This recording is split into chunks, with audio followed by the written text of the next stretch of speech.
క్షమించేవాడు. కీర్తనకారుడు అంటున్నాడు, తన అతిక్రమములకు పరిహారమునందునవాడు, తన పాపములకు ప్రాయశ్చిత్తమునందునవాడు యెహోవా చేత నిర్దోషి అని ఎంచబడి. ఎంతమందిని ఈ యొక్క మధ్యాహ్న కాలం వేళ మనం దేవుని చేత నిర్దోషుల జాబితాలో ఉన్నాం. నిర్దోషులుగా కాకుండా మనలో ఉన్న ఆలోచనలను బట్టి, మనలో ఉన్న తలంపులను బట్టి, మనలో ఉన్న చూపును బట్టి, మనలో ఉన్న క్రియలను బట్టి మనము యథార్థవంతులుగా లేకపోతే పరిశుద్ధాత్మ దేవుడు అంటున్నాడు, నేను రక్షింపలేకున్నట్లు నా చేతులు కూర్చం కాలేదు. Ready to forgive. ఆయన మనల్ని క్షమించడానికి సిద్ధంగా ఉన్నాడు. ఆ క్షమాపణ మనం పొందుకోవాలంటే కీర్తనకారుడు అంటున్నాడు, అదే విధంగా నీకు ఉపదేశం చేసేదను, నీవు నడవలసిన మార్గమును నీకు బోధించేదను, నీ మీద దృష్టి నుంచి నీకు ఆలోచన చెప్పేదను. ఆయన సన్నిధికి మనం వచ్చి ఆయన సన్నిధిలో చిన్న ప్రార్థన గొప్ప మార్పును కలిగిస్తుంది. చిన్న పాశ్చాత్తాప ప్రార్థన నీ జీవితంలో, మన జీవితంలో ఎక్కడ లేని ఆనందాన్ని, సంతోషాన్ని మన హృదయంలో నింపుతుంది. కాబట్టి వారితో కలిసి ప్రభువును మనం స్తుతిస్తాం, ప్రభువును మనం గర్వపరుస్తాం. స్తుతుల మీద ఆశీనుడైనటువంటి దేవుడు. నీకు బాధ ఉందా, నీకు బలహీనత ఉందా, ఇరుకు ఉందా, ఇబ్బందులు ఉన్నాయా, కుటుంబ సమస్యలు ఉన్నాయా, ఆర్థికమైన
మా జీవితాల్లో మీరు చేసినటువంటి ప్రతి ఒక్క పేర్లనే అవును ప్రభా, మరి ఈ దినం మేము బ్రతుకున్నామంటే కేవలం ప్రభా నీ కృపను బట్టి నీ ప్రేమ బట్టి ప్రభా.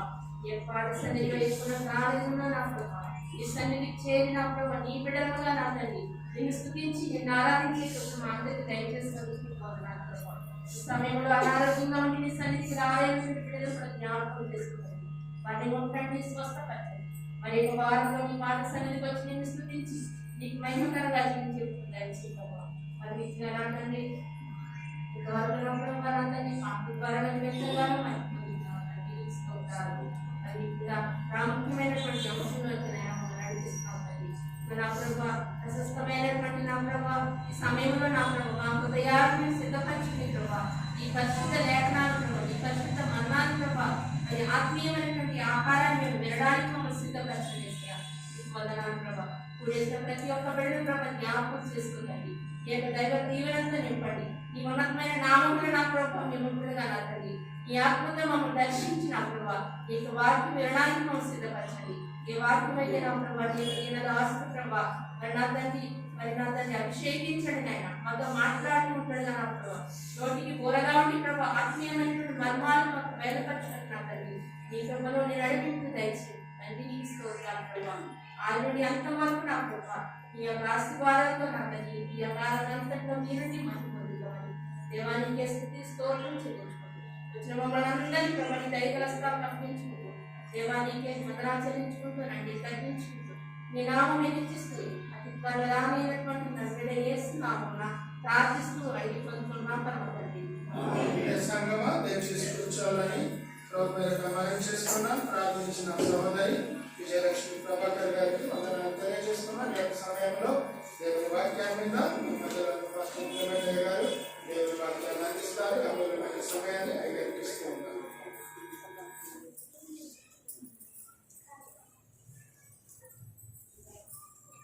దేవుని ఘనమైన నామమునకు మహిమ కలుగును గాక. ఈ మధ్యాహ్న కాల సమయంలో ప్రభు సన్నిధికి కూడి వచ్చిన మీ అందరికీ కూడా ప్రభు అయిన యేసుక్రీస్తు నామంలో శుభములు తెలియజేస్తూ ఉన్నాను. మరి మనము ఈ సంవత్సరం అంతా కూడా దాదాపుగా కొన్ని నెలలుగా మరి దేవుని ఆరాధించుకోలేనటువంటి స్థితిలో మనం ఉండి గత 2 నెలల నుంచి మాత్రం 2-3 నెలల నుంచి మాత్రం ఆలయానికి రావడం జరిగింది. ఈలోపు మనము మంచి ఒక వాతావరణంలోకి మనం వచ్చాం. ఉదయం నుంచి పాటలు కానీ ప్రత్యేక పాటలు కానీ చక్కగా పాడారు. సందర్భం ఏంటంటే క్రిస్మస్ సీజన్లోకి మనం వచ్చాము. ఈ క్రిస్మస్ సీజన్ అనగానే మనకి సంవత్సరానికి ఒకసారి జరుపుకునేటువంటి సంతోషకరమైనటువంటి పండగ. ఈ పండగని ఎంతో సంతోషంగా మనం అందరం కూడా జరుపుకుంటాం. మరి ఇలాంటి సంతోషకరమైనటువంటి వాతావరణంలోకి మనం రావడము, లేక ఈ విధమైనటువంటి వాతావరణంలో మనం ఉండడము, అది దేవుని చిత్తమై ఉంచినది. కనుక మరి ఈ సమయంలో చక్కగా మరి తూర్పు దిక్కు చుక్కబుట్టే అనే సోదరుడు ప్రభుకుమార్ చక్కగా పాటలు వినిపించారు. తర్వాత ఒక పాత పాట, అది మా చిన్నతనంలో విన్నటువంటి పాట, పేదవారి వడ్ల కన్య మరి అమ్మ ఎంతో దయాగల యేసు తల్లి అని. ఆ పాటను కొంచెం పాటలు కరెక్షన్ చేయండి. ఆ విధంగా మరి క్రిస్మస్ సందర్భాన్ని పురస్కరించుకొని, అనగా యేసు క్రీస్తు యొక్క జన్మను పురస్కరించుకొని మనము సంతోషంగా ఉంటూ ఉన్నాం. ఈ సమయంలో చదవబడిన లేఖన భాగం కూడా మత్తయి సువార్తలో ప్రభు అయినటువంటి యేసు క్రీస్తు వారి యొక్క, ఇది క్రిస్మస్ మెసేజ్ కాదండి, కాకపోతే ఆ వాతావరణంలోకి మనం వచ్చాం కాబట్టి మరి ఈ నెలంతా కూడా ఈ వాక్య భాగాన్ని మనం జ్ఞాపకం చేసుకుంటూ ఉంటాం. కనుక గమనించాల్సిన విషయం ఏంటంటే, మనం చదువుకునే లేఖన భాగం, చదివిన లేఖన భాగం ఈ నెలంతా కూడా దాదాపుగా 25వ తేదీ వరకు కూడా మనం ధ్యానించేటువంటి వాక్య భాగము యేసు క్రీస్తు జన్మం గురించినటువంటి అంశాలపైనే మనము ఎక్కువ మనసును నిలుపుతాం. కాబట్టి ఈ ఉదయకాల సమయంలో చదువుకున్నటువంటి లేఖన భాగం మత్తయి సువార్తలో కొన్ని మాటల్ని మనం చదువుకున్నాం. ఆ చదువుకున్నటువంటి మాటల్లో దాదాపుగా 18వ వచనం నుండి చూస్తే కొన్ని గమనించాల్సినటువంటి విషయాలు మనము గమనించాలి. ఎందుకంటే ఈ వాక్య భాగము దాదాపుగా అనేక పర్యాయాలు మనం విని ఉంటాం, అనేక సందర్భాల్లో వీటిని మనం చదివి కూడా ఉంటాం. కాబట్టి దీంట్లో ఉండేటువంటి కొన్ని లోతైన ఆత్మీయ సత్యాలని మనం ధ్యానించబోతున్నాం. కనుక ఈ సమయంలో చదవబడినటువంటి 18వ వచనం నుండి 22 వచనాల వరకు మనం చదివినట్లయితే అక్కడ మనకు కనపడేటువంటి అతి ప్రాముఖ్యమైనటువంటి విషయాలు ఏంటంటే, కన్య మరియ ఒక నీతిమంతుడైనటువంటి యోసేపుకు ప్రదానం చేయబడ్డది. మరి అతనికి ఒక సందేశం వచ్చింది, ఇదిగో యోసేపు నీ భార్య అయిన మరియను చేర్చుకున్నటకు నీవు భయపడకు అనేటువంటి ఒక మాటను మనం తీసుకుందాం దీంట్లో నుంచి. అదే విధంగా ఇంకా కింది వచనాల్లోకి మనం వెళ్తే, నీ భార్య అయిన మరియ పరిశుద్ధాత్మ వలన గర్భం ధరించి. ఇంకొక మాట మనం చూస్తే, నీకు పుట్టబోయేటువంటి శిశువు ఆయన తన ప్రజలను వారి పాపముల నుండి తానే రక్షించును కనుక ఆయనకు యేసు అనే పేరు. ఇక్కడ యేసు అనేటువంటి పేరును మనం కేంద్రీకరిద్దాం. తర్వాత కన్య అనేటువంటి మాటను మనం తీసుకుందాం. నీవు భయపడకు అనేటువంటి మాటను మనము ధ్యానిద్దాం. ఈ మధ్యాహ్న కాల సమయంలో వీటిలో ఉండేటువంటి లోతైన విషయాలు, ఇవి అనేక పర్యాయాలు మనం చదువుతూ వింటూ వస్తూ ఉన్నాం. కానీ ఇక్కడ ఉండేటువంటి వాక్యంలో ఉండేటువంటి లోతైన సత్యాలు అనేకమైనటువంటివిగా ఉన్నాయి. మన జీవితం అంతా కూడా దీన్ని ధ్యానిస్తూ ఉంటే దాన్ని అర్థం చేసుకోలేనటువంటి, ఇంకా వినవలసినటువంటి అంశాలు ఎన్నో ఉన్నాయి అనేటువంటి ఆలోచన మనకు రావాలి. కనుక ఈ మధ్యాహ్న కాల సమయంలో మొదటిగా ఒకవేళ మనం చూడగలిగితే, రక్షకుడు అనేటువంటి విషయానికి మనం వస్తే, న్యాయాధిపతుల కాలంలో ఇశ్రాయేలు ప్రజలకి రాజు లేడు. అలాంటి సమయంలో ఇశ్రాయేలు ప్రజలు ప్రత్యేకంగా ఫిలిస్తీయుల కాలంలో ఫిలిస్తీయుల చేతిలో మ్రగ్గిపోతూ ఉన్నారు, బానిస జీవితం జీవిస్తున్నారు, దోచుకోబడుతున్నారు, దొంగిలింపబడుతూ ఉన్నారు. వారి యొక్క ధాన్యం అంతా కొల్లగొడుతూ ఉన్నారు ఫిలిస్తీన్లు. అలాంటి పరిస్థితుల్లో ఇశ్రాయేలు ప్రజలు అనేక విధాలుగా శ్రమలు పొందుతూ ఉండగా ఒత్నీయేలు అనబడేటువంటి ఒక రక్షకుణ్ణి అక్కడ చక్కగా న్యాయాధిపతుల్లో మనం చూస్తే ఒత్నీయేలు అనబడేటువంటి ఒక రక్షకుణ్ణి దేవుడు ఇశ్రాయేలు ప్రజలకు ఇచ్చినట్టు మనం చూస్తాం. ఆ రక్షకుడు తాత్కాలికమైనటువంటి రక్షకుడు. ఆ రోజుల్లో ఆ దినాల్లో ఇశ్రాయేలు ప్రజల్ని కొంతకాలం వరకు కొంత సమయం వరకు ఫిలిస్తీన్ల చేతిలో నుండి విడిపించగలిగాడు. కానీ తిరిగి ఫిలిస్తీన్ల యొక్క ఆగడాలు సాగుతూనే ఉన్నాయి. అయితే ఆ రక్షకుడు తాత్కాలికమైనటువంటి రక్షకుడు. ఇంకా మనం గమనించగలిగితే ఈ యొక్క రక్షకుడు ఇక్కడ మనం చదువుకున్నటువంటి లేఖన భాగాలను మనం చూడగలిగితే యోసేపుతో చెప్పబడినటువంటి రక్షకుడు ఏం చేస్తాడు అంటే ఆయన తన ప్రజలను వారి పాపముల నుండి తానే రక్షించును కనుక ఆయనకు ఒక ప్రత్యేకమైనటువంటి నామం ఇవ్వబడ్డది, ఒక ప్రత్యేకమైనటువంటి పేరు ఇవ్వబడ్డది, ఒక ప్రత్యేకమైనటువంటి పేరును ప్రకటించారు దూతలు. ఆ పేరు ఏంటంటే యేసు. యేసు అనగా రక్షకుడు అనేటువంటి అర్థం మనకు తెలిసినటువంటి విషయం. ఈ రక్షకుడు ఏం చేస్తాడు? ఈ రక్షకుడు ఏం చేయబోతున్నాడు? ఈ రక్షకుడు ఎవరి కొరకు జన్మించాడు? ఈ రక్షకుడి యొక్క జన్మకు కారణం ఏంటి అనేటువంటి ఆత్మీయ సత్యాలను మనం ధ్యానిస్తే ఇవన్నీ చాలా విషయాలు వివరాలు పరిశుద్ధ గ్రంథంలో ఉన్నాయి. కానీ వాటన్నిటిని మనం ధ్యానించడానికి సమయం లేదు కనుక ఒక చిన్న మాటలో చిన్న అర్థాన్ని ఇచ్చేటువంటి విషయంలో వైద్యుడైనటువంటి లూకా చక్కగా వివరించాడని. ఈ యేసు అనబడేటువంటి వ్యక్తి ఏం చేస్తాడు, ఎందుకు ఈ లోకానికి వచ్చాడు, ఈ యేసు ఎవరి కొరకు ఈ లోకానికి వచ్చాడు, ఈ యేసు ద్వారా ఈ లోకంలో ఉండేటువంటి ప్రజలకు ఏమి కలగబోతూ ఉన్నది అనేటువంటి అద్భుతమైనటువంటి సత్యాన్ని వైద్యుడైనటువంటి లూకా సువార్త మొదటి అధ్యాయము 75వ వచనం మనం చూద్దాం. 76, 75 కలిసి ఉన్నాయి అక్కడ. ఆ మాటను మనం చూద్దాం. ఈ రక్షకుడు తన ప్రజలకు దర్శనమిచ్చి వారికి విమోచన కలుగజేసెను. తన సేవకుడైన దావీదు వంశమునందు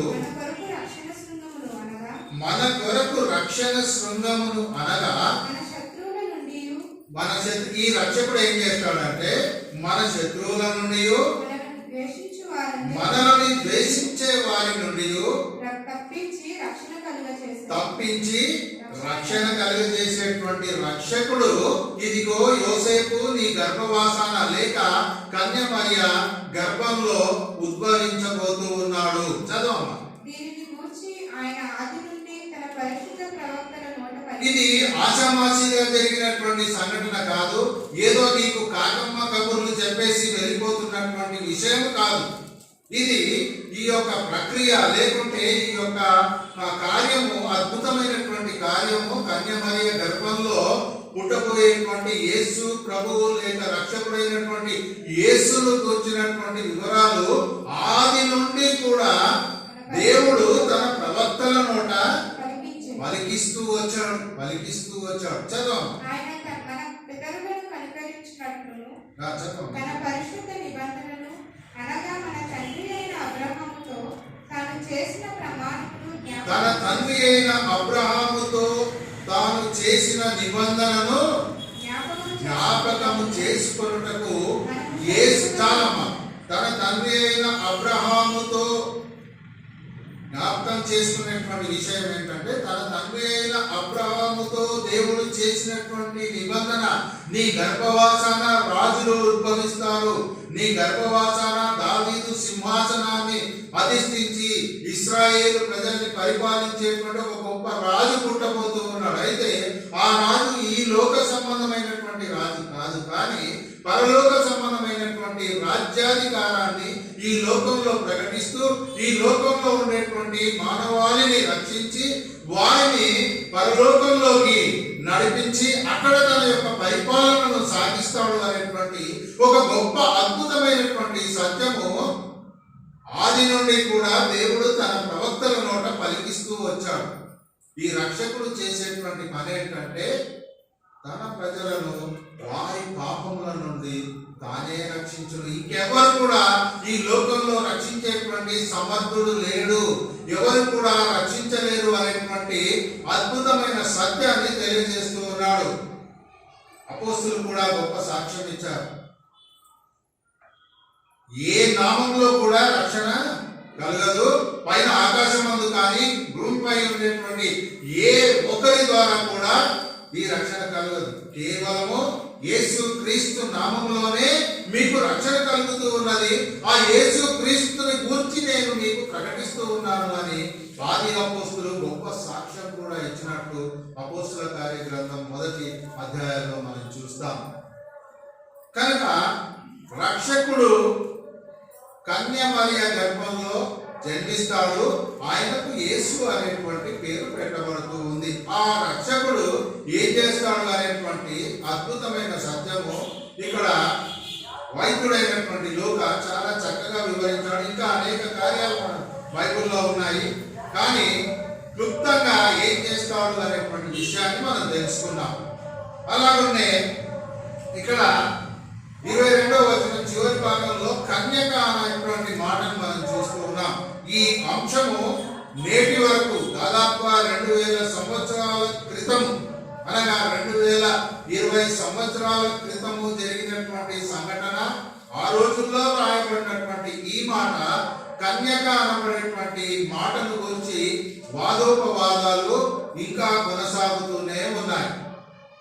ఈ కన్యక అనబడేటువంటి అంశాన్ని అనేకులు హేతువాదబద్ధంగా, తర్వాత శాస్త్రీయంగా, తర్వాత జ్ఞానపరంగా ఈ లోకంలో చూస్తూ అనేకులు కొందరు విమర్శిస్తూ ఉన్నారు, కొందరు ప్రశ్నిస్తూ ఉన్నారు, కొందరు ఆశ్చర్యపోతూ ఉన్నారు. కన్యకకు ఎలాంటి పురుషుడితో సంబంధం లేకుండా కుమారుడు కానీ కుమార్తె కానీ ఏ విధంగా జన్మిస్తుంది అని కొందరు హేతువాదులు నేటికి వాదిస్తూ ఉన్నారు. ఇంకా అనేకులు ఇది శాస్త్రీయబద్ధమైనటువంటి క్రియ కానే కాదు అని కొందరు వారి యొక్క జ్ఞానాన్ని పరీక్షిస్తూ ఉన్నారు, లేక వారి జ్ఞానాన్ని ప్రయోగిస్తూ ఉన్నారు. ఇలాంటి సందర్భంలో దానికి ముందే 20వ వచనంలో చక్కగా ఒక సమాధానాన్ని దూత తెలియజేసింది. ఇదిగో కన్యక గర్భవతి అయి కుమారుని కంటుంది. మరి ఆయన యోసేపు తెలియజేస్తూ ఉన్నది ఏంటంటే, నీ భార్య అయిన మరియా భయపడకుము, ఆమె గర్భము ధరించినది పరిశుద్ధాత్మ వలన కలిగినది. చాలా ఆమె గర్భము ధరించినది పరిశుద్ధాత్మ వలన కలిగినది. పరిశుద్ధాత్మ కార్యాలను ఈ ప్రపంచంలో ఏ మానవుడు కూడా వీక్షించలేడు, ఏ మానవుడు కూడా వివరించలేడు, ఏ మానవుడు కూడా దాని గురించి వివేచించలేడు. పరిశుద్ధాత్మ కార్యములు దేవాది దేవుడు, జీవగల దేవుడు మాత్రమే చేయగలరు. అలాంటి పరిశుద్ధ కార్యములు దేవుడు చేస్తూ ఉండగా దేవుడి యొక్క కార్యము, దేవుడి యొక్క ఆత్మ సంబంధమైనటువంటి బీజము కన్యమర్య గర్భంలోకి ప్రవేశించడం ద్వారా అక్కడ జరిగినటువంటి ఆ యొక్క గొప్ప క్రియ, ఒక రక్షకుడు ఈ లోకంలోకి ఉద్భవించాడు.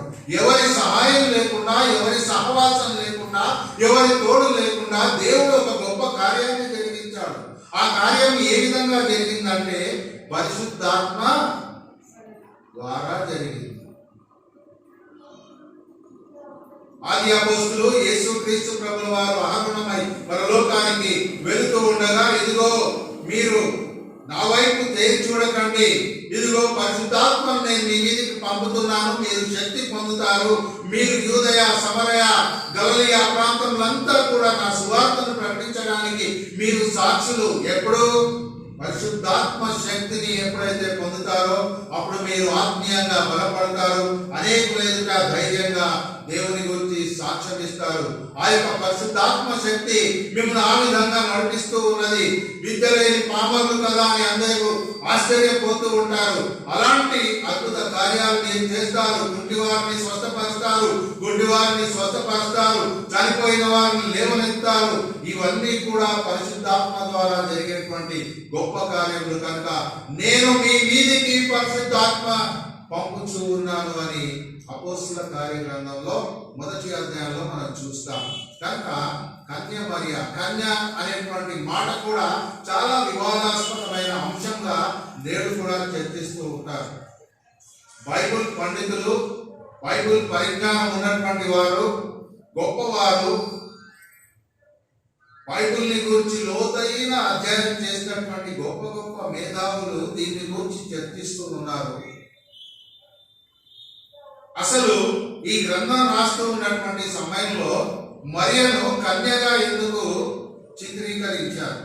కన్య అనబడేటువంటి, ఇక్కడ తెలుగు బైబిల్స్ లో కొన్నిసార్లు కన్య అనేటువంటి పదము స్త్రీ అనిగా తర్జుమా చేయబడ్డది. కానీ ఇంగ్లీష్ బైబిల్లో మనం చూస్తే వర్జిన్ అనే చక్కగా చదువుతాం.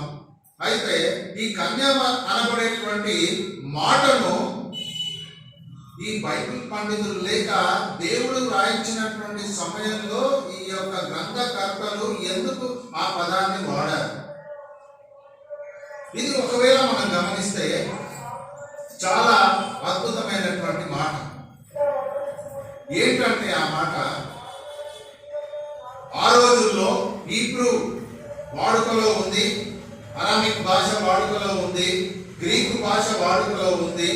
అయితే హీబ్రూ పదంలో నుండి తీసుకున్నటువంటి ఈ ప్రత్యేకమైనటువంటి మాట అల్మా అనబడేటువంటి హీబ్రూ పదాన్నే కన్యక అని పిలుస్తారు. దానికి చాలా కారణాలు ఉన్నాయి. అల్మా అనబడేటువంటి మాటను తీసుకోవడంలో అనేక కారణాలు ఏంటంటే, అల్మా అనబడేటువంటి మాటను ఆ రోజుల్లో ఈ యొక్క ఇశ్రాయేలు ప్రజలు లేక యూదా ప్రజలు కేవలము వివాహము కాని ఏ పురుషుని ఎరగని కన్యకు మాత్రమే ఆ పేరుతో పిలిచేవారు.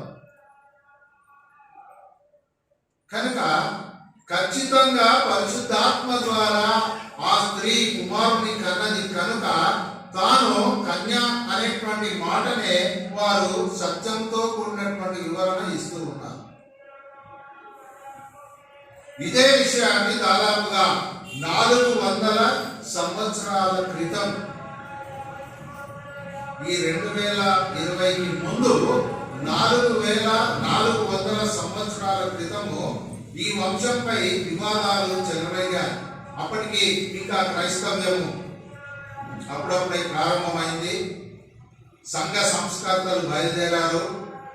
ఈ యొక్క రోమన్ల యొక్క ఆధిపత్యం నుండి, ఆరాధన నుండి, మరియను ఆరాధించేటువంటి ఆ తెగ నుండి వేరుపడినటువంటి కొందరు గొప్ప సంఘ సంస్కర్తల్లో ఒకరైనటువంటి మార్టిన్ లూథర్ అనబడేటువంటి గొప్ప సంఘ సంస్కర్త కొందరు మేధావులతో చర్చిస్తూ ఆయన ఒక మాట అన్నాడు. ఏంటంటే ఆ మాట, ఇదిగో ఏ స్త్రీనైనా, వివాహము కాని స్త్రీని, పరిశుద్ధ గ్రంథంలో ఏ భక్తుడైనా ఏ గ్రంథకర్త అయినా వివాహమైనటువంటి స్త్రీని కన్యక అని ఎక్కడైనా పిలువబడితే, ఎక్కడైనా ఆ సందర్భం ఉంటే, అలాంటి విషయాలు ఎవరైనా రుజువు పరచగలిగితే వారికి 100 బంగారు నాణాలు నేను బహుమానంగా ఇస్తాను అని ఒక గొప్ప ఛాలెంజ్ చేయడం జరిగింది. కారణం ఏంటంటే అది కేవలం కన్య అనబడేటువంటి మాట హీబ్రూ పదంలో అల్మా అనబడేటువంటి పదములో నుండి వచ్చి ఒక ప్రత్యేకతను సంతరించుకొని, ఆ ప్రత్యేకత కేవలము ఏ పురుషుని ఎరగని గొప్ప కన్యకకు మాత్రమే, పరిశుద్ధమైనటువంటి కన్యకకు మాత్రమే ఆ పేరు ఇవ్వబడింది. కనుక యోసేపుతో దూత పలికిన మాట, ఇదిగో నీ భార్య అయిన మరియా పరిశుద్ధాత్మ వలన గర్భం ధరించి. ఏదో ఆషామాషిగా కాదు, నువ్వు కంగారు పడాల్సినటువంటి అవసరం లేదు. నీవు రహస్యంగా ఆయనను విడనాడవలసినటువంటి అవసరం అసలే లేదు. ఇది దైవ కార్యం. ఈ దైవ కార్యము కాలము సంపూర్ణమైనప్పుడు, దైవ చిత్తము నెరవేరినప్పుడు, ప్రవచనాల యొక్క పరమార్థము ఈ లోకంలో నిజరూపం దాల్చినప్పుడు, మరి యూదా గోత్రంలో దావీదు వంశంలో కన్యమర్య గర్భంలో యేసు క్రీస్తు ప్రభుల వారు రక్షకుడైనటువంటి యేసు ఈ లోకంలో ఉద్భవించాడు. ప్రవచనాల యొక్క పరమార్థం నెరవేరింది. ఆ విధమైనటువంటి యేసు క్రీస్తు తన ప్రజలను వారి పాపముల నుండి తానే రక్షించేటువంటి గొప్ప రక్షకుడుగా ఈ లోకంలో ప్రకటింపబడ్డాడు. ఆయన సర్వ మానవాళి పాప పరిహారార్థం తన యొక్క విలువైన ప్రశస్తమైన రక్తాన్ని ఈ లోకంలో చిందించి తన శాశ్వతమైన ప్రేమను కలువరి శిలువలో చూపించబోతూ ఉన్నాడు. యోసేపు, నీవు భయపడకు. కారణం ఏంటంటే ఈ భయము ఆ రోజుల్లో పాత నిబంధనకు కొత్త నిబంధనకు మధ్య కాలంలో ఉండేటువంటి కాల వ్యవధి దాదాపుగా 400 సంవత్సరాల కాల వ్యవధిలో అటు ఇశ్రాయేలు ప్రజలు, ఇటు కొత్త పరిపాలకులు అనగా పారసీకులు, గ్రీకులు, రోమన్లు, వీళ్ళందరూ కూడా ఇశ్రాయేలు యూదా ప్రజలపై దండెత్తి వారిని వేధిస్తూ, వారిని హింసిస్తూ, వారిని బానిసలుగా చేసుకొని వారిని నిజదేవుని ఆరాధించకుండా అడ్డుకుంటూ వారి యొక్క స్వేచ్ఛ స్వతంత్రాలను హరించి వారిని ద్రొక్కుతూ ఉండేటువంటి చీకటి కాలం. ఈ 400 సంవత్సరాలు పాత నిబంధనకు కొత్త నిబంధనకు మధ్య దేవుడు ఎవరితో కూడా ఏ విధమైనటువంటి వాక్కును ఇవ్వలేదు. ఏ విధంగా కూడా ఎవరితో కూడా మాట్లాడలేదు. దీన్ని సైలెంట్ ఇయర్స్ అని కూడా అంటారు. ఈ పరిస్థితుల్లో యూదా ఇశ్రాయేలు ప్రజల యొక్క జీవన విధానము నిజ దేవుని ఆరాధించుకోలేక సత్యము, న్యాయము అనేటువంటి విషయాలు విస్మరించి ఈ ప్రజల్ని అనగదొక్కుతూ ఉన్నటువంటి పరిపాలకులు, రోమా సైనికులు, రోమా ప్రభుత్వపు అధికారంలో అణచబడుతూ ఉండగా వారు ఎదురు చూస్తూ ఉన్నారు. ప్రవచనాలు ఏమయ్యాయి? మనం చదువుకుంటున్నటువంటి ధర్మశాస్త్రంలో లేఖనాల్లో అనేక ప్రవచనాలు మనల్ని రక్షించేటువంటి ఒక మెస్సయ్య వస్తాడు, మనకు రక్షణను పెంచేటువంటి ఒక దేవాది దేవుడు ఉద్భవించబోతూ ఉన్నాడు అనేటువంటి అనేక ప్రవచనాలు ఉన్నాయి. వారు మరీ వాటిని తిరగవేస్తూ ఉన్నారు. యూదయా దేశం బెత్లెహేమ, యూదా ప్రధానంలో నీవు ఎంతమైనను అల్పమైన దానవు కాదు అనేటువంటి ఒక ప్రవచనం ఉంది. ఈ విధంగా పరిశుద్ధ గ్రంథంలో ఉండేటువంటి ప్రవచనాలపై వారి యొక్క మనసును నిలిపారు, ఎదురు చూస్తూ ఉన్నారు. ఈ బంధకాల నుండి మమ్మల్ని ఎవరు విడిపిస్తారు? ఈ రోమా ప్రభుత్వపు యొక్క అధికారం నుండి మాకు విడుదల కలగజేసి మమ్మల్ని పరిపాలించేటువంటి యూదా గోత్రంలో నుండి, దావీదు వంశంలో నుండి వచ్చేటువంటి పరిపాలకుడు మాకు కావాలి అనేటువంటి ఎదురు చూపులతో ఉంటూ ఉన్నారు. అందుకే ఇక్కడ యోసేపుకు ఒక అభయముతో కూడిన ఒక మాట ఇవ్వబడ్డది. ఆ మాట ఏంటంటే, నీవు భయపడుట విశ్వాసి జీవితంలో పతనా స్థితికి తీసుకొని వెళ్తూ ఉన్నారు. ఒక సందర్భం మనం జ్ఞాపకం చేసుకుంటే, ఆదాము ఒక పొరపాటు చేసి దేవుడైన యెహోవా అతన్ని దర్శించే సమయానికి ఆదాము నీవెక్కడున్నావు అని అన్నప్పుడు ఏమన్నాడండి? అయ్యో దేవా, నీ స్వరం విని నేను భయపడి దాక్కున్నాను. తన యొక్క భయము తన పతన స్థితికి దారి తీసింది. తన యొక్క భయము తను ఈ లోకంలో పాపంలోకి నడిపించింది.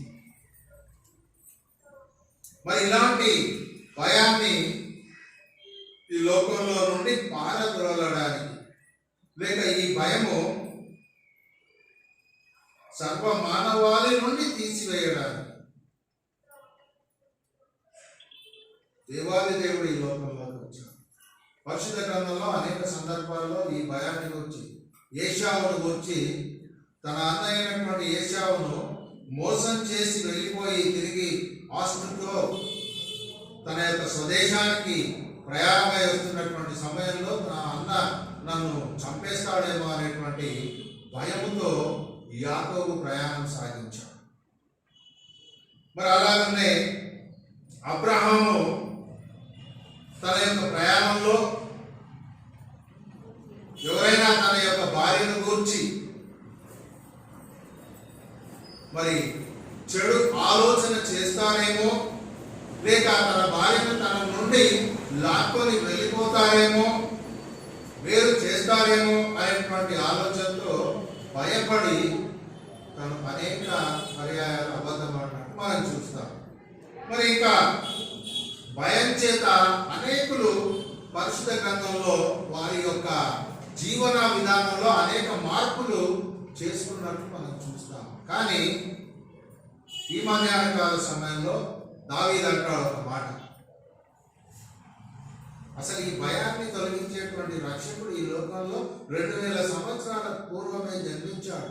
కానీ క్రైస్తవులుగా జీవిస్తున్నటువంటి మనము మన నిజ జీవితంలో, మన అవసరతల్లో, మన అగ్రతల్లో మనం భయపడుతూనే ఉదయం మొదలుకొని పడుకునే రాత్రి వరకు కూడా భయపడుతూ జీవిస్తూ ఉన్నాం. ఏదో ఒక సమస్య, ఏదో ఒక అవసరత ప్రతి మానవుడిని వేధిస్తూ ఉన్నది. కానీ 2000 సంవత్సరాల పూర్వమే దూత తెలియజేసింది. అయితే దావీదు అంటాడు 139వ కీర్తనలో 14వ వచనంలో, నీవు నన్ను కలుగజేసిన విధము చూడగా భయమును ఆశ్చర్యమును నాకు కలుగుతూ ఉన్నది. చూడండి, ఎంతో గొప్ప రాజు. అయ్యా, నీవు నన్ను కలుగజేసిన విధం నేను ఆలోచిస్తే చూడగా నాకు భయము ఆశ్చర్యం వేస్తూ ఉన్నది అనేటువంటి భావన వ్యక్తపరుస్తూ ఉన్నాడు. ఇలాంటి భయాలన్నిటిలో నుండి రక్షకుడైనటువంటి యేసు వీటన్నిటిని తొలగించడానికే ఈ లోకానికి వచ్చాడు. ఈ సంతోషకరమైనటువంటి సువర్తమానాన్ని యేసుక్రీస్తు ప్రపంచమంతటి కూడా ప్రకటించాలి అని తెలియజేశాడు. ప్రపంచమంతటి కూడా ఈ యొక్క సువర్తమానాన్ని అందించాలి అని తెలియజేశాడు. ఆ సందర్భం కూడా లూకా సువార్తలో మనం చూస్తాం. మనకు తెలిసినటువంటి విషయమే, మనం చదువుకున్నటువంటి విషయమే. లూకా సువార్త 2వ అధ్యాయంలో మనం చూస్తాం ఆ మాట. ఏంటా మాట? ఇదిగో ప్రజలందరికీ కలుగబోవు మహా సంతోషకరమైన సువర్తమానము నేను మీకు తెలియజేస్తున్నాను. ఆ సందర్భంలో మీరు భయపడకండి అనేటువంటి అభయాన్ని ఇస్తూ ఉన్నారు. ఈ ప్రపంచం అంతటికి కూడా కలగబోయేటువంటి మహా సంతోషకరమైనటువంటి సువర్తమానాన్ని యేసుక్రీస్తు తెలియజేస్తూ మీరు భయపడకండి అనేటువంటి విషయాలు మనం చూస్తే, తాను తన యొక్క సువార్త పరిచర్యలో భాగంగా అనేక ప్రాంతాలు దర్శిస్తూ, అనేకుల్ని స్వస్థపరుస్తూ, అనేకుల్ని బాగు చేస్తూ, అద్భుత కార్యాలు, ఆశ్చర్య కార్యాలు చేస్తూ ఉండగా ఒకానొక సందర్భంలో బర్తలోమియా అనేటువంటి ఒక గుడ్డివాడికి చూపును అనుగ్రహించాడు. ఇక ఆ వ్యక్తి నా జీవితంలో నేను ఎవరిని చూడలేను అనేటువంటి భయంతో జీవిస్తూ ఉన్నాడు. కానీ భర్తమయ్యేటువంటి ఆ వ్యక్తి జీవితంలో ఈ రక్షకుడైనటువంటి యేసు భయాన్ని తొలగించినట్టు మనం చూస్తాం. అలాగనే ఒకానొక సందర్భంలో తన శిష్యులతో కలిసి గెన్నెసరెతు అనేటువంటి సరస్సులో ప్రయాణం చేస్తూ మరి వేరే ప్రాంతానికి, గదరేనీయులు అనబడేటువంటి ప్రాంతానికి వెళ్ళాల్సి వచ్చినప్పుడు మధ్య భాగంలో తుఫాను ద్వారా ఆ యొక్క సముద్రం అంతా కూడా అల్లకల్లోలమై వారు మునిగిపోతారేమో అనేటువంటి భయానికి గురైపోయారు. అయ్యో యేసు ప్రభువా, మేము మునిగిపోతున్నాము, నీకు అసలు చింతలేదా అనేటువంటి భయాన్ని వ్యక్తపరుస్తూ ఉన్నారు. ఈ రక్షకుడైనటువంటి యేసు వారి యొక్క భయాన్ని తొలగించడానికి ఆ యొక్క తుఫానును గాలిని అంచివేసినట్లు గర్దించినట్టు మనం చూస్తాం. అనగా నీ జీవితంలో, నా జీవితంలో ప్రకృతి సంబంధమైనటువంటి విపత్తులు ఎదురైనా, శరీర సంబంధమైనటువంటి రుగ్మతలు మనల్ని వేధిస్తూ ఉన్నా, వాటి భయము నుండి తొలగించేటువంటి రక్షకుడు, జీవము గల దేవుడు, మన గొప్ప ప్రభువు అయి ఉంటున్నాడు. అలాగుండే మరియా మార్తలు, లాజరు చనిపోయాడు, ఇక మా సహోదరుడు బ్రతకడము అసాధ్యము, ఇక మాకు ఆధారం ఎవరు అనేటువంటి భయంతో బాధపడుతూ ఉన్నారు. రక్షకుడైనటువంటి యేసు అక్కడికి వెళ్ళి చనిపోయిన లాజరును లేపుట ద్వారా మృత్యువుపై కూడా అధికారం ఉంది అనేటువంటి గొప్ప అద్భుత సత్యాన్ని తెలియజేశాడు. రక్షకుడైన యేసు మృత్యువుల్ని కూడా బ్రతికించే శక్తి కలిగినటువంటి గొప్ప జీవం గల దేవుడు అనేటువంటి అద్భుత సత్యాన్ని మన జీవితంలో మనం తెలుసుకోవాలి అని ఈ మధ్యాహ్న కాల సమయంలో మనం దేవుని మాట ద్వారా హెచ్చరింపబడుతూ ఉన్నాం. ఇంకా అలాగనే మనం చూడగలిగితే ఈ లోకంలో యేసు క్రీస్తు ప్రభువు జన్మించడం ద్వారా మనందరికీ కూడా సంతోషకరమైనటువంటి సువర్తమానమే. కానీ ఆ సంతోషాన్ని ఏ విధంగా ఆస్వాదించాలి అనేటువంటి ఆత్మీయ గుడ్డితనంలో మనం జీవిస్తూ ఉన్నాం. నీ శారీరక రుగ్మతను బట్టి నీవు వేధిస్తున్నావో, లేక నీవు బాధపడుతూ ఉన్నావో, నీ శారీరక రుగ్మత నిన్ను వెంటాడుతూ ఉండగా రక్షకుడైన యేసు ఉన్నాడు అనేటువంటి విశ్వాసం నీకుందా?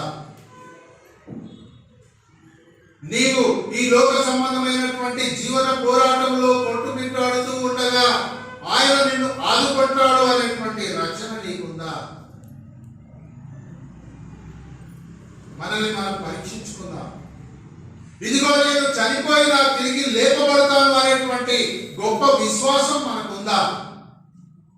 నీ కొరకు, నా కొరకు ప్రాణం పెట్టాడు. ఆ ప్రాణం పెట్టుట తిరిగి సజీవుడై లేచాడు. మృత్యుంజయుడై మృత్యువును గెలిచి ఆ యొక్క మరణపు ముళ్ళును విరిచినటువంటి ఈ రక్షకుడైన యేసు తన యొక్క మరణ పునరుత్థానముల ద్వారా నీకు, నాకు పునరుత్థాన బలాన్ని మనకు అనుగ్రహించినటువంటి ఈ రక్షకుడైనటువంటి యేసు నీ కొరకు, నా కొరకు 2000 సంవత్సరాలకు పూర్వము ఆ యొక్క పేద గ్రామమైనటువంటి బెత్లెహేములో జన్మించాడు. తన యొక్క సేవా పరిచర్య కాలంలో తన ప్రజల కొరకు తాను అనేకమైనటువంటి ఆత్మీయ సత్యాలను తెలియజేశాడు. మనం ఏ విధంగా రక్షింపబడతాము అనేటువంటి అద్భుత సత్యాలను తెలియజేశాడు. ఏ విధంగా స్వస్థపరచబడతాము అనేటువంటి విషయాలను తెలియజేశాడు. ఏ విధంగా ఆత్మీయ జీవితాన్ని కొనసాగించాలి అనేటువంటి అద్భుత సత్యం తెలియజేశాడు. ఏ విధంగా పరలోక రాజ్యాన్ని స్వతంత్రించుకోవాలి అనేటువంటి అద్భుత సత్యాన్ని తెలియజేశాడు. ఈ లోకంలో కానీ ఈ లోకంలో ఉన్నవాడిని దేన్ని కూడా మీరు ప్రేమించకండి అనేటువంటి మరి ఒక హెచ్చరికను కూడా చేశాడు. అలాంటి గొప్ప రక్షకుడు నీ కొరకు, నా కొరకు జన్మించాడు. ఇది క్రిస్మస్ యొక్క అంతర్గతం, లేక క్రిస్మస్ను గురించినటువంటి అద్భుత సత్యం. క్రిస్మస్ అంటే ఇప్పటి నుంచే అందరూ ప్రిపేర్ అవుతూ ఉంటారు. కొత్త వస్త్రాల కొరకు గృహాన్ని అలంకరించుకుంట, లేక రకరకాల ప్రిపరేషన్స్లో ఉంటాం. ఇవి సర్వసాధారణం. కానీ క్రీస్తు జన్మించిన సందర్భాన్ని బట్టి మనం చేసుకుంటున్నటువంటి ఈ యొక్క సంబరాల యొక్క అంతర్గము, తాను జన్మించిన కారణం ఏంటి అనేటువంటి అద్భుత సత్యాన్ని మనం ఒకవేళ తెలుసుకోగలిగితే మన యొక్క ఆత్మీయ స్థితిగతులను బాగు చేయడానికి, ఒక మాట మత్తయి సువార్తలో అంటాడు యేసుక్రీస్తు ప్రభువారు, చీకటిలో కూర్చుండు వారికి,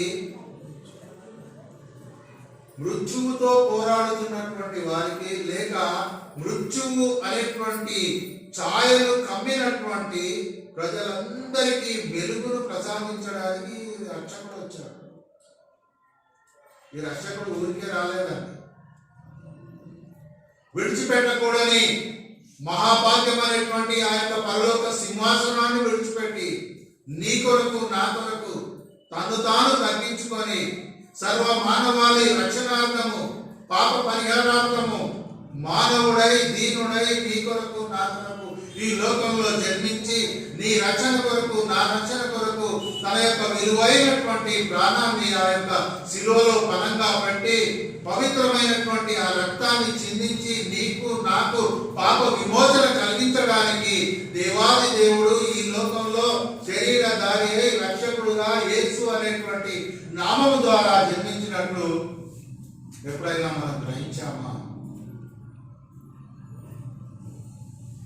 ఈ మధ్యాహ్న కాల సమయంలో ఆయన యొక్క రక్షణ కార్యం, ఆయన పేరే రక్షకుడు, ఆయన పేరులోనే రక్షణ ఉన్నది, ఆయన పేరులోనే స్వస్థత ఉన్నది, ఆయన పేరులోనే అభయం ఉన్నది.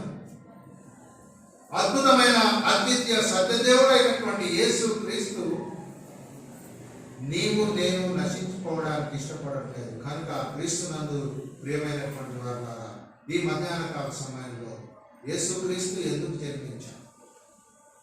నిన్ను రక్షించడానికి, నన్ను రక్షించడానికి, నీకుండే భయాన్ని నాకుండే భయాన్ని తొలగించడానికి, నీకుండే రుగ్మతలు శారీరక రుగ్మతలు నాకుండే శారీరక రుగ్మతలు తొలగించడానికి, స్వస్థపరచడానికి, నిన్ను నన్ను ఒకనొక దినాన మధ్యాకాశంలోకి తీసుకొని తన పరలోకానికి తీసుకొని వెళ్ళడానికి ఆయన ఈ లోకంలోకి వచ్చాడు. యేసుక్రీస్తు జన్మ ఒక కారణభూతమైనటువంటి జన్మ. ఈ యేసుక్రీస్తు జన్మ సర్వ మానవాళికి రక్షణిచ్చే జన్మ.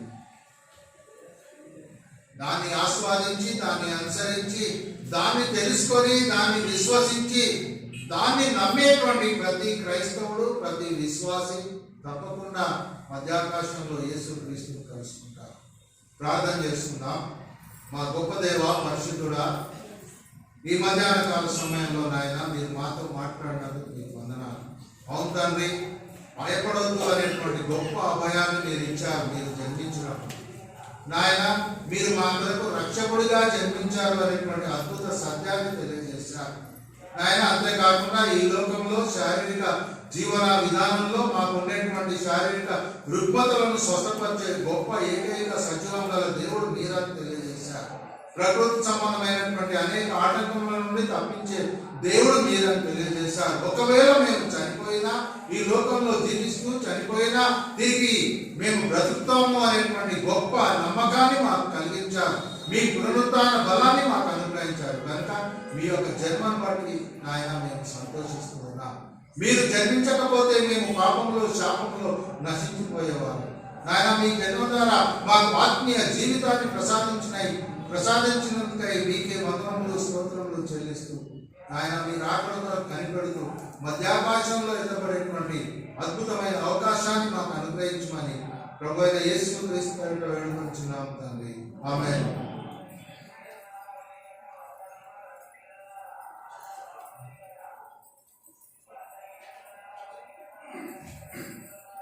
ఇప్పటివరకు మనము చక్కని వాక్యాన్ని తన దాసుని నిలబెట్టి దేవుడు మనతో మాట్లాడినాడు. అందులో ప్రభువుని స్తుతిస్తూ